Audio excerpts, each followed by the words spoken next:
ময়মনসিংহের মানুষ নাকি ঝাল খেতে খুব পছন্দ করে, আর এ কারণেই হয়তো ময়মনসিংহের জনপ্রিয় ঐতিহ্যবাহী খাবার চ্যাপার পুলি।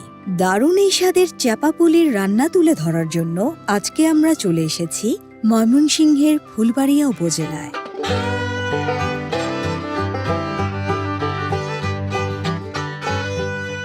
ফাতেমা ভাবি কেমন আছেন? হ্যাঁ ভালো আছি, আপনি কেমন আছেন? এই তো আলহামদুলিল্লাহ। বসবো নাকি? বসেন। তো এই যে চ্যাপা শুটকির গন্ধ শুকতে শুকতে তো চলে আসলাম। আপনি নাকি চ্যাপার পুলি বানাচ্ছেন? হ্যাঁ, চ্যাপার পুলি বানাইতেছি। শুনলাম চ্যাপার পুলি নাকি অনেক ঝাল দিয়ে খায়। হ্যাঁ, আপনি ঝাল পছন্দ করেন? পছন্দ করি। আচ্ছা, আমিও ঝাল পছন্দ করি। দেখবো আজকে কে বেশি ঝাল খেতে পারে। হ্যাঁ ঠিক আছে। দর্শক বন্ধু কেমন আছেন? আজকা আইনগরে দেখামু ময়মনসিংহের চ্যাপার পুলি।